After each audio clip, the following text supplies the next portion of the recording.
श्री शिवाय नमस्तुभ्यम। हर हर महादेव। दोस्तों, पूज्य गुरु जी ने अभी अपनी कल की शिव महापुराण की कथा में बुधवार अक्षय तृतीया के दिन किया जाने वाला एक हल्दी दीपक का एक ऐसा विशेष उपाय बताया है जो उन्होंने आज तक अपनी किसी भी कथा में नहीं बताया है। पूज्य गुरु जी ने कहा कि जब आपके हाथ तंग चल रहे हो, जब रुपये पैसे कहीं से प्राप्त ही ना हो पा रहे हो, जीवन में चारों तरफ से सिर्फ और सिर्फ परेशानियां आ गई हो, उनसे बाहर निकलने का कोई रास्ता ना दिखाई दे रहा हो, तो 30 अप्रैल 2025 अक्षय तृतीया के दिन कर लेना। एक हल्दी दीपक वाला यह उपाय होगी, हर मनोकामना पूरी मिलेगी, सभी दोषों से मुक्ति, इतना धन आएगा कि संभाले नहीं संभलेगा। माता लक्ष्मी जी और महादेव जी के आशीर्वाद से पूरे साल धन बरसता रहेगा। दोस्तों, जैसा कि आप सभी लोग जानते हैं कि 30 अप्रैल 2025 यानी बुधवार को पड़ रही है वैशाख महीने की तृतीया तिथि। और दोस्तों, ये वह तिथि है जो वैशाख महीने में पड़ने वाली सबसे बड़ी और वैशाख महीने की पहली तृतीया तिथि है, क्योंकि यह बुधवार के दिन पड़ रही है और हमारे हिंदू धर्म में इसका बहुत ही बड़ा और विशेष महत्व होता है। पूज्य गुरु जी ने कहा है कि अगर कभी भी मौका लग जाए और वैशाख महीने की अक्षय तृतीया तिथि बुधवार को पड़ जाए तो आप लोगों को सिर्फ और सिर्फ एक हल्दी दीपक वाला उपाय तो अवश्य ही करना चाहिए, क्योंकि इन दोनों तिथियों का संयोग बहुत ही कम आता है। इसी के साथ दोस्तों, गुरु जी ने कहा है कि जब भी वैशाख महीने की अक्षय तृतीया पड़े तो आप लोगों को सिर्फ और सिर्फ एक हल्दी दीपक वाला उपाय तो अवश्य करना चाहिए। यह उपाय इतना खास है कि अगर आपने सही मुहूर्त पर सही क्रिया अनुसार एक हल्दी दीपक वाला यह उपाय कर लिया जो प्राचीन काल के समय का महाउपाय है, तो मान के चलिए दोस्तों, महादेव जी के आशीर्वाद से आपके जीवन का कितना ही बड़ा दुख हो उससे आपको मुक्ति मिल जाएगी। आपकी कोई भी मनोकामना हो, मान लीजिए आप नौकरी की तैयारी कर रहे थे तो आपकी नौकरी लग जाएगी, आपका बंद पड़ा व्यापार चल पड़ेगा। और दोस्तों, आप जिस बीमारी से आप बहुत दिनों से परेशान थे उस बीमारी से आपको मुक्ति मिल जाएगी। आपके जीवन में धन आना शुरू हो जाएगा, आपके जीवन में धन आने के नए नए रास्ते खुल जाएंगे और मान के चलिए दोस्तों, फिर आपको किसी भी प्रकार की परेशानी का सामना नहीं करना पड़ेगा। इसीलिए दोस्तों, 30 अप्रैल बुधवार अक्षय तृतीया के दिन आप लोगों को इस वाले उपाय को जरूर कर लेना है। भले ही आपने पूरे साल भर इस उपाय को न किया हो, पर अगर आपने इस वैशाख महीने में पड़ने वाली अक्षय तृतीया के दिन अगर इस वाले उपाय को कर लिया तो आपको इस उपाय को करने का वह फल मिलेगा जिसकी आपने कभी कल्पना भी नहीं करी होगी। इसीलिए आप लोग इस हल्दी वाले उपाय को एक बार जरूर कर लेना, ताकि आप लोगों के हाथ से यह मौका ना जा सके और आपको इस उपाय को करने का फल मिल सके। दोस्तों, यह उपाय पंडित जी ने अपनी अभी की ही शिव महापुराण की कथा में बताया है, जो इस उपाय को आज हम आपको बहुत अच्छे से समझाने वाले हैं। इस वीडियो को देखने के बाद इस उपाय को समझने के लिए आपको कोई और वीडियो को देखने की जरूरत नहीं पड़ेगी। तो दोस्तों, इस उपाय को आपको कैसे करना है, कब करना है, कहां पर करना है और उपाय को करते समय आपको किन किन गलतियों को नहीं करना है और आपको किन किन बातों का ध्यान रखना है, ये सारी जानकारी हम आपको इस वीडियो में देंगे। तो चलिए भक्तों, उपायों को शुरू करते हैं। अगर आप भी चाहते हैं कि महादेव जी का आशीर्वाद आप पर सदैव बना रहे तो वीडियो को लाइक करें, चैनल को सब्सक्राइब करें और कमेंट बॉक्स में हर हर महादेव जरूर लिखें। और अपने फायदे के लिए, गरीबी दूर करने के लिए इस वीडियो को पूरा देख कर जाना। यदि आज आपने वीडियो को बीच बीच में से देखा, काट काट कर देखा, तो जीवन में आपको कभी सफलता हासिल भी नहीं होगी। देखिए दोस्तों, यह 30 अप्रैल बुधवार अक्षय तृतीया का दिन यह इतना खास होता है, इतना महत्वपूर्ण होता है। देखा गया है कभी कभी बड़े बड़े पूजा पाठ अनुष्ठान से जो मनोकामना पूर्ण नहीं होते, वह 30 अप्रैल बुधवार के दिन एक छोटे से उपाय करने से ही आपकी मनोकामना पूर्ण हो जाती है। अब हम समझते हैं इस वाले उपाय को हमें करना किस समय है। इस एक हल्दी दीपक वाले उपाय को हमें इस अक्षय तृतीया के दिन करना किस समय है। तो देखिए, इस उपाय को करने का जो समय है वह सुबह का समय है और शाम का समय भी है। अब देखिए, यहां पर हम मुख्य रूप से सुबह का समय नहीं बोलेंगे, क्योंकि 30 अप्रैल बुधवार अक्षय तृतीया का दिन है और इस दिन प्रदोष काल के समय का बहुत महत्व होता है। बाकी अगर सुबह के समय भी करेंगे तो भी अच्छा होगा, उसमें कोई भी दिक्कत वाली बात नहीं है। तो चलिए जानते हैं इस विशेष उपाय के बारे में। लेकिन उससे पहले एक प्रार्थना, अगर आप इस चैनल पर नए हैं तो आप इस वीडियो को लाइक करें, चैनल को सब्सक्राइब करें और कमेंट बॉक्स में आप अपनी राशि या अपना नाम जरूर डाल दें, क्योंकि हम राशि से जुड़ा भाग्य भी बताते हैं और भाग्य में चल रही परेशानियों को दूर करने के लिए वह आसान से आसान उपाय भी बताते हैं। तो चलिए अब हम अपने सबसे पहले उपाय की बात कर लेते हैं। देखिए, वैशाख मास के दिनों में विशेषकर भगवान शिव और माता पार्वती और विष्णु भगवान का पूजन किया जाता है। अब साथ ही साथ अक्षय तृतीया का दिन भी पड़ गया है, तो ऐसा समझ लीजिए आपके जीवन में धन भी आएगा, सुख भी आएगा, धन बढ़ेगा भी और साथ ही साथ आपके जीवन के सारे संकटों को भगवान शिव जी दूर कर देंगे। तो चलिए सबसे पहले बात कर लेते हैं सबसे पहले उपाय की, जो कि अक्षय तृतीया वाले दिन आपको विशेष कर करना है। और इस उपाय को करने से आपकी कोई भी ऐसी इच्छा, कोई भी विश जो अभी तक अधूरी है, पूरी नहीं हो रही है, तो आपकी बड़ी से बड़ी विश और मनोकामना भी पूरी हो जाती है। जब आप बुधवार अक्षय तृतीया वाले दिन इस पहले उपाय को कर लेते हैं तो देखिए, आप सभी जानते हैं कि श्री हरि विष्णु जो है, उन्हें तुलसी दल सबसे प्रिय है। बिना तुलसी माता के श्री हरि विष्णु अधूरे हैं और बिना तुलसी पत्तों के श्री हरि विष्णु का भोग अधूरा है। अब श्री हरि विष्णु को प्रसन्न करके आप अपनी किसी भी मनोकामना को पूरा कर सकते हैं, क्योंकि श्री हरि विष्णु प्रसन्न हो गए तो आपकी कोई भी विश और इच्छा, मनोकामना अधूरी नहीं रहेंगी। तो आपको तुलसी के 5 पत्ते लेने हैं। अब ये 5 तुलसी के पत्ते जो आपने लिए हैं, ये 5 तुलसी के पत्ते आपको श्री हरि विष्णु को अर्पित करने हैं।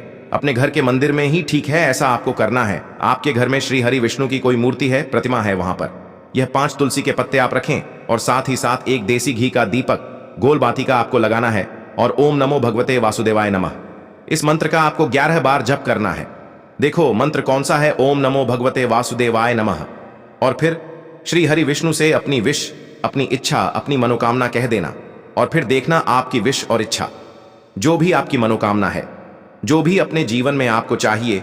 अगर निर्धनता बहुत है, आप अपने घर से गरीबी को दूर करना चाहते हैं, या फिर धन आपका बढ़ता नहीं है, आप चाहते हैं कि आपका धन बढ़े, या फिर आपके घर में फिजूल खर्ची बहुत होती है, पैसा आपके पास नहीं रुकता है, आप चाहते हैं कि पैसा आपके पास रुके, या फिर घर में कोई व्यक्ति ऐसा है जो बहुत बीमार रहता है, या फिर किसी का विवाह नहीं हो पा रहा है, तो जो भी आपकी इच्छा है, जो भी आपके विश है, बस एक बार श्री हरि विष्णु से कह देना। क्योंकि अक्षय तृतीया भी इस दिन है, साथ ही 7 साल का सबसे बड़ा दिन है। यह दिन इतना उत्तम है कि जो आप श्री हरि विष्णु से मांग लेंगे, जो उनसे कह देंगे, वह आपकी विश, आपकी मनोकामना को बहुत जल्दी पूरा कर देंगे। तो यह पहला उपाय है। चलिए बात करते हैं दूसरे उपाय की। देखो, यदि आपके जीवन में आर्थिक संकट बहुत अधिक हो रहे हैं, धन की समस्या लगातार जीवन में बनी हुई है, एक एक रुपयों को प्राप्त करने के लिए आपको बहुत अधिक मेहनत कर रहे हैं, तो आज रात्रि में सोने से पहले आपको यह एक चमत्कारी दीपक का उपाय अवश्य करना है।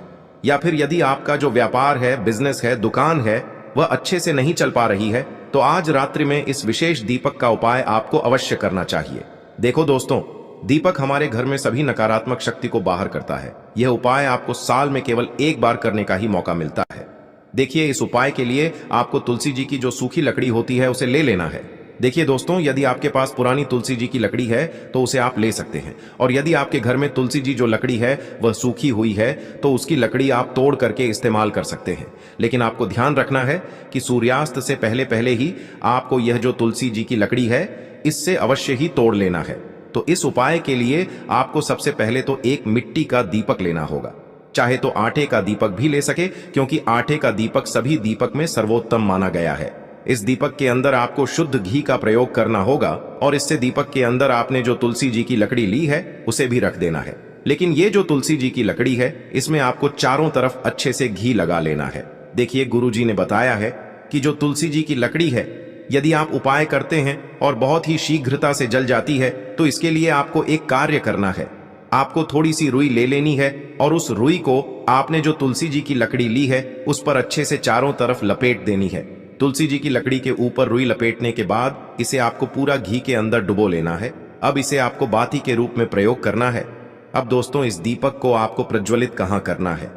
तो इस दीपक को आपको या तो भगवान विष्णु के सामने प्रज्वलित करना होगा, या फिर आपको भगवान श्री राम के सामने प्रज्वलित करना होगा, या फिर भगवान कृष्ण के सामने, यानी कि भगवान विष्णु के जो भी अवतार हैं उनके सामने आप ये दीपक प्रज्वलित कर सकते हैं। या फिर आप इस दीपक को माता तुलसी जी के सामने भी प्रज्वलित कर सकते हैं।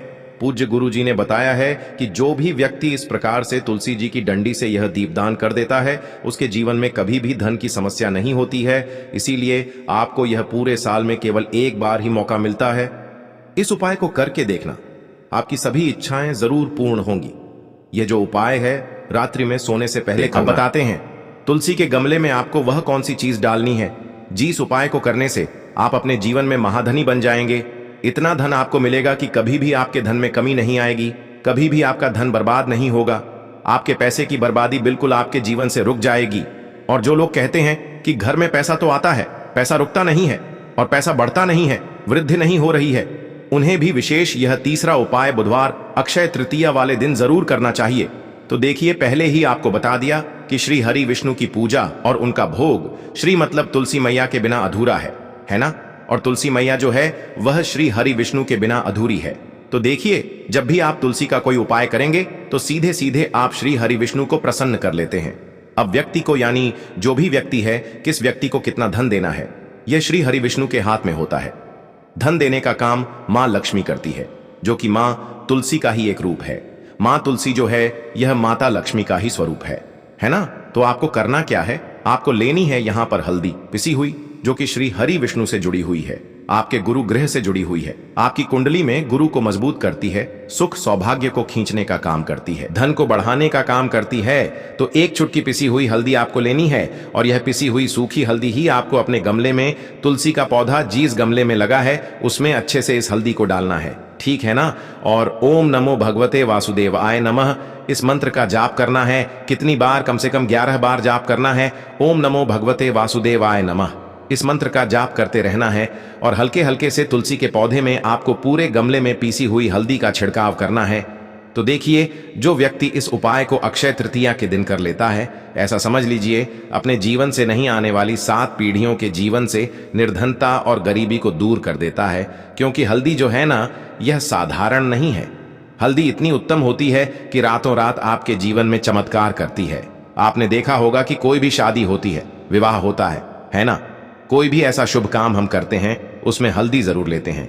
गृह प्रवेश जब हम करते हैं तो हल्दी के स्वास्तिक का निर्माण करते हैं। कोई भी अच्छा काम करने जा रहे हैं, हल्दी उसमें लेते हैं। और हल्दी जो है यह आपके गुरु ग्रह को मजबूत कर देती है। अगर कुंडली में गुरु कहीं ना कहीं मजबूत है तो इससे उत्तम उपाय आपको ऐसा समझिए, अक्षय तृतीया का मिलेगा नहीं, बहुत ही उत्तम उपाय है। तुलसी के गमले में एक चुटकी पीसी हुई हल्दी डालना है, तो यह बहुत ही उत्तम उपाय है। इस उपाय को आप जरूर करें। अक्षय तृतीया वाले दिन और साल का सबसे बड़ा यह दिन है। तो इस उपाय को करने से श्री हरि विष्णु और महादेव आपसे न केवल प्रसन्न होते हैं, आपसे इतना प्रसन्न हो जाते हैं कि जीवन में कभी आपके गरीबी और निर्धनता को नहीं आने देते हैं। तो चलिए अब बात कर लेते हैं अपने तीसरे उपाय की, जो कि मुख्य द्वार से जुड़ा हुआ है। और यह उपाय है स्थिर लक्ष्मी के वास के लिए। ऐसा पैसा आपके घर में आएगा जो आपके घर में ही रुकेगा। ऐसा पैसा कभी आपके घर में नहीं आएगा जो आपके घर से जाएगा और विशेषकर फिजूल खर्ची में जाएगा। अब आधे से ज्यादा लोगों की यही समस्या होती है कि घर में पैसा तो आता है लेकिन बहुत जल्दी घर से चला जाता है या फिर फिजूल खर्ची में चला जाता है। तो धन की बर्बादी जिन लोगों के घर में हो रही है उन्हें विशेषकर यह तीसरा उपाय करना है। या जिन लोगों के पास बिल्कुल पैसा आना बंद हो गया है, सर पर लगातार कर्जा बढ़ रहा है, उन्हें भी यह विशेष तीसरा उपाय करना है। तो देखिए, आपको फिर से क्या लेना है। हल्दी लेनी है पीसी हुई, जो कि श्री हरि विष्णु से ही जुड़ी हुई है ना? पीसी हुई हल्दी लेनी है और थोड़ा सा पानी डालकर उसका गाढ़ा गाढ़ा आपको पेस्ट बना लेना है। अब इसी हल्दी से आपको अपने घर में स्वास्तिक बनाने हैं। कितने स्वास्तिक? एक स्वास्तिक आपको बनाना है अपनी तिजोरी पर, जिसमें आप पैसा रखते हैं। चाहे तो आप संदूक में रखते हैं, अलमारी में रखते हैं, जिस चीज में भी पैसा रखते हैं, बस वहां पर हल्दी से एक स्वास्तिक बनाना है। दूसरा स्वस्तिक आपको कहां बनाना है? अपने घर के मंदिर में, है ना? और 2 स्वस्तिक आपको बनाने हैं अपने घर के मुख्य द्वार पर बाहर की तरफ। हल्दी से 4 स्वास्तिक आपको बनाने हैं। 2 स्वास्तिक मुख्य द्वार पर बाहर की तरफ एक तिजोरी पर है ना, और एक अपने घर के मंदिर में। बस यह उपाय आपने अगर अक्षय तृतीया वाले दिन कर लिया तो देखिए, जो धन की तिजोरी है उसमें पैसा भरा रहेगा। कभी भी धन की तिजोरी धन से खाली नहीं होगी, क्योंकि जहां पर हल्दी का स्वस्तिक एक होता है वहां कभी धन की कमी नहीं होती है। हमेशा वहां पर धन की देवी माता लक्ष्मी वास करती हैं, क्योंकि हल्दी किससे जुड़ी हुई है? श्री हरि विष्णु से। और मां लक्ष्मी कहां होती है? जहां श्री हरि विष्णु वास करते हैं। अब बात करें कि आपके घर का मंदिर जो है उसमें अगर आप एक स्वास्तिक बनाते हैं तो आपके घर से ऊर्जा जो है, पूरे में ऊर्जा फैलती है ना? तो आपके घर में पॉजिटिव एनर्जी बढ़ती है, सकारात्मक ऊर्जा बढ़ाती है। जब आप अपने घर के मंदिर में हल्दी का स्वस्तिक बनाते हैं, आपके घर से बुरी शक्तियां, नेगेटिव एनर्जी जैसी चीजें बिल्कुल आपके घर में नहीं रुकती हैं। मुख्य द्वार तो इतना उत्तम होता है कि मुख्य द्वार से ही मां लक्ष्मी की नजर सबसे पहले आपके मुख्य द्वार पर ही पड़ती है। और मुख्य द्वार पर अगर आपने हल्दी के स्वस्तिक बना दिए तो मां लक्ष्मी देखते ही प्रसन्न हो जाती है, क्योंकि यह श्री हरि विष्णु से जुड़ी हुई है ना? और हल्दी के स्वास्तिक जहां पर जो व्यक्ति अपने घर के मुख्य द्वार पर बनाते हैं, ऐसा समझ लीजिए मां लक्ष्मी उनके घर में वास करती ही करती है और कभी भी ऐसे घर को फिर छोड़कर नहीं जाती है। स्थिर लक्ष्मी का वास आपके घर में होगा। यह हल्दी के स्वास्तिक वाला उपाय अक्षय तृतीया के दिन बहुत ही उत्तम है। साथ ही साथ कोशिश करें कि इस दिन गाय माता को हरी घास अवश्य खिलाएं। अगर आपको हमारी ये वीडियो पसंद आई हो तो हमारे इस वीडियो को लाइक करें, चैनल को सब्सक्राइब करें, कमेंट बॉक्स में लिखें हर हर महादेव, जय मां लक्ष्मी अब बात करते हैं अगले उपाय की। यह उपाय आपके लिए सर्वश्रेष्ठ होने वाला है। देखिए, इस उपाय के लिए आपको मात्र 5 हरे मूंग के दाने ले लेना है। देखिए, तिथि है और यह बुधवार के दिन पड़ रही है, इसीलिए आपको 5 हरे मूंग के दाने लेना है। हरे मूंग के दाने आपको साबुत लेने हैं, खंडित नहीं होने चाहिए। इस बात का ध्यान रखें। और इसी के साथ मैं आपको एक तांबे के पात्र के अंदर अपने घर से शुद्ध जल ले लेना है। अब दोस्तों, इन सभी सामग्रियों को लेकर के आपको सीधे पहुंच जाना है भगवान शिव के मंदिर में। देखिए, इस उपाय को भी आप सुबह भी कर सकते हैं और शाम के समय में भी कर सकते हैं। देखिए, भगवान शिव के मंदिर में पहुंचने के बाद आपके पास जो 5 हरे मूंग हैं, उनमें से पहला जो हरा मूंग है, आपको शिवलिंग के सामने जो नंदी महाराज होते हैं और उनका जो पैर उठा हुआ होता है, वहां पर आपको पहला हरा मूंग समर्पित कर देना है और आपको ओम नमः शिवाय इस मंत्र का जाप कर लेना है। फिर आपको दूसरा हरा मूंग लेना है और शिवलिंग पर जो श्री गणेश जी वाला स्थान होता है, वहां पर आपको यह दूसरा हरा मूंग समर्पित कर देना है। यानी कि शिवलिंग के सीधे तरफ आपको यह दूसरा हरा मूंग समर्पित करना है और फिर आपको ओम नमः शिवाय या फिर श्री गणेशाय नमः इस मंत्र का जाप कर लेना है। तीसरा हरा मूंग का दान आपको भगवान शिव की सबसे प्रिय पुत्री माता अशोक सुंदरी वाले स्थान पर समर्पित करना होगा। शिवलिंग की जो जलाधारी होती है, जहां से जल बह करके आता है, उसी जलाधारी के बीच में जो कहीं कहीं उठी हुई लाइन होती है सांप की आकृति के रूप में, वहीं पर आपको तीसरा हरा मूंग समर्पित करना है और फिर आपको ओम नमः शिवाय इस मंत्र का जाप कर लेना है। अब दोस्तों, चौथा जो हरा मूंग है, उसे आपको भगवान कार्तिकेय जी का जो स्थान होता है शिवलिंग पर, वहां पर आपको ये चौथा हरा मूंग का दाना समर्पित कर देना है और आपको ओम नमः शिवाय इस मंत्र का जाप कर लेना है। अब दोस्तों, आपके पास जो 5वां और अंतिम हरा मूंग बचा हुआ है, उससे जल के पात्र के अंदर डाल देना है और इस हरे मूंग से युक्त जल से आपको भगवान शिव के शिवलिंग का अभिषेक कर देना है। जल आपको बिल्कुल धीरे धीरे समर्पित करते जाना है और लगातार आपको शिव महापुराण के मूल मंत्र श्री शिवाय नमस्तुभ्यम इस मंत्र का जाप करते रहना है। फिर आपको शिवलिंग के सामने बैठकर, यदि आप अपने बच्चों के लिए ये उपाय कर रहे हैं, यदि आप अपने बच्चों की बुद्धि, ज्ञान और विवेक के लिए उपाय कर रहे हैं, तो उसके लिए आपको प्रार्थना कर लेनी है। या फिर व्यापार में वृद्धि करने के लिए ये उपाय कर रहे हैं, तो उसकी कामना करते हुए आपको प्रार्थना कर लेनी है। या फिर अपनी नौकरी के लिए कर रहे हैं, या फिर अपने इंटरव्यू के लिए, या फिर धन की प्राप्ति के लिए कर रहे हैं, जिस भी कामना के लिए आप उपाय कर रहे हैं, उसे परिपूर्ण करने के लिए आपको महादेव से प्रार्थना कर लेनी है और फिर आपको वापस अपने घर आ जाना है। पूज्य गुरु जी ने कहा है कि जो भी व्यक्ति इस उपाय को कर लेता है, तो यकीन मानिए आपके जीवन की जो सारे संकट, कष्ट और बाधाएं ही वो सभी समाप्त होंगे।